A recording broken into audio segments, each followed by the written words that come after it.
안녕하세요, 춘봉택입니다. 오늘은 전기기능사에 대해서 오랜만에 얘기를 드려볼까 합니다.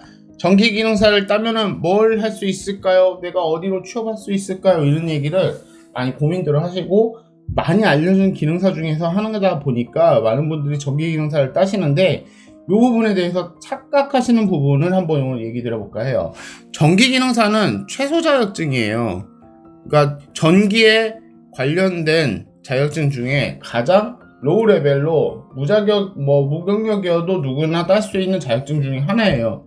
근데 이 최소 자격증을 가지고 있다고 해서 내가 어디 가서 공사를 내 마음대로 하시면 안 됩니다. 이 전기를 다루는 업무를 만약에 내가 어디다 홍보를 하든지 어디 갔다 명함을 내가 만들어서 드리고 다니면서 홍보를 해서 내가 만약에 콘센트를 갈아드린다든지 전기 배선을 교체를 한다든지 전선관 추가를 해가지고 콘센트를 하나를 추가를 한다든지 이런 업무들은 공사업으로 들어갑니다. 이 공사업은 전기공사업이죠. 전기공사업은 가지고 계신 면허를 협회에서 발급을 받으셔야 돼요. 면허를 그냥 내가 공사를 했다가 전기를 내가 다룰 수 있고 전기 기능사대가 있습니다. 초급 공사 추첨이 있습니다 해서 전기를 내가 그냥 가서 돈을 받고 대가성 돈을 받고 내가 공사를 했어요. 그러면 이거는 불법입니다. 이게 합법인 줄 아시는 분들이 가끔 계셔서 전기기능사를 따시는 분들이 계신데요. 전기는 기본적으로 돈이라는 대가를 받고 하려고 그러면 그에 따른 책임을 가진 공사원 면허를 가지신 업자들만, 그러니까 사무실도 차리고 전기공사협회에다가, 전기공사협회예요. 공사협회에다가 이제 면허를 발급을 받으신 사업자들만 전기공사를 법적으로 다니고 책임을 질 수 있게 돼 있어요. 여기서 또 잘못 아실 수도 있는 게 이 선임이라는 부분이 있잖아요. 그 전기안전관리자 이런 게 있어요. 그런데 기본적으로 전기 산업기사 이상 기사, 산업기사를 가지신 분들이라고 해서 내가 어디 아는 집 가서 전기 고장났다고 해서 만져드리고 돈 받고, 이거는 불법입니다. 그것도 불법이에요. 산업기사나 기사를 가졌다라고 해서 어디 가서 함부로 돈을 받으시고 전기 업무를 해주시는 거는 잘못된 거예요. 만약에 내가 전기 안전관리자로 특정 건물에서 선임을 거시고 내가 전기안전관리자로 선임이 되어 있는 경우에는 그 해당 시설의 전기안전관리자니까 오더도 가능하고 내 직원들한테 오더를 하든지 내가 직접 하든지 하는 게 가능한 거지만, 그렇지 않은 그 이외의 건물에서 그냥 아무 데나 가가지고 내가 아는 데 가가지고 그냥 콘센트 갈아달라고 콘센트 갈고 5만원 갈고 5만원 이런 식으로 해서 10만원 배선이 문제가 있고 차단기가 고장이 났다고 해서 교체하시고 10만원 이렇게 하시잖아요. 그거 다 불법입니다. 그거 다 불법 공사예요.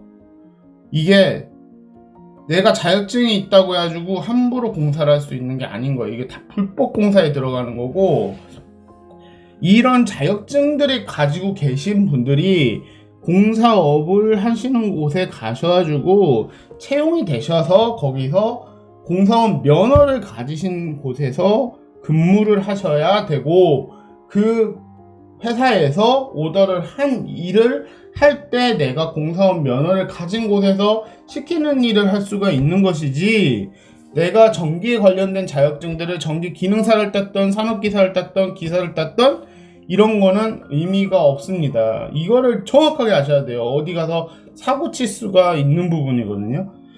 여러분들은 그냥 어디서 일을 하시기 위해서 이런 자격증들을 가진 거지, 자격증이 전기에 관련된 자격증들을 따셨을 때 이게 공사를 가능하다는 아닙니다. 이 부분을 정확하게 알려드리고 싶었어요. 그냥 이거를 명확하게 얘기를 안 드려주고 많은 분들이 착각을 하시고 학원에 오셔서도 그런 얘기 많이 해요. 전기 자격증 따가지고 내가 공사판에서 좀 오래 있었는데 전기하는 사람들이 제일 편해 보인다고, 전기가 제일 깔끔하고 제일 나아 보인다고. 일반 건축에 비해서는 당연히 전기가 더 낫거든요.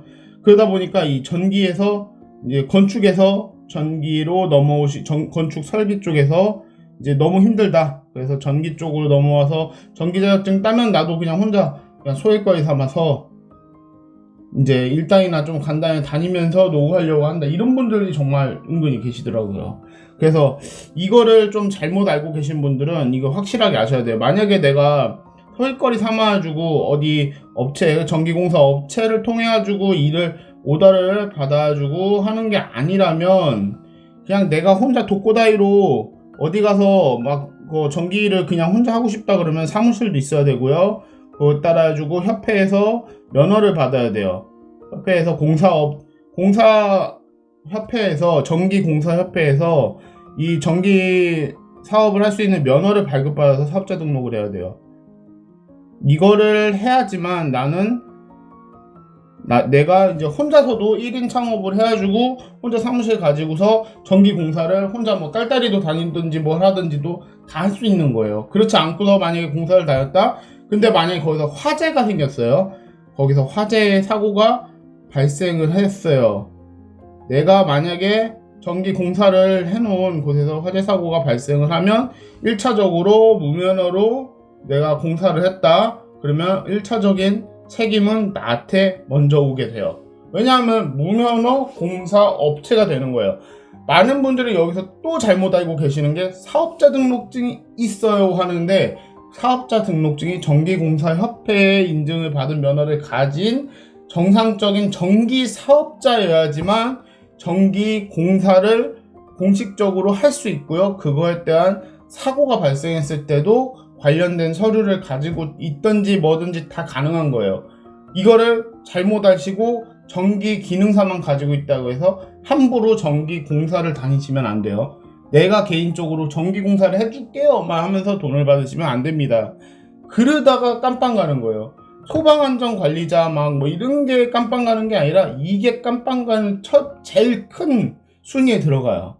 이게 뭐 벌금도 나올 수 있고, 내가 인재사고가 생기면 정말 큰 잘못으로 들어가고, 이거는 정말 주의하셔야 됩니다. 자, 오늘 영상은 이렇게 해서 영상 마무리 짓고요. 영상이 도움되셨다면 구독과 좋아요 부탁드리겠습니다. 감사합니다.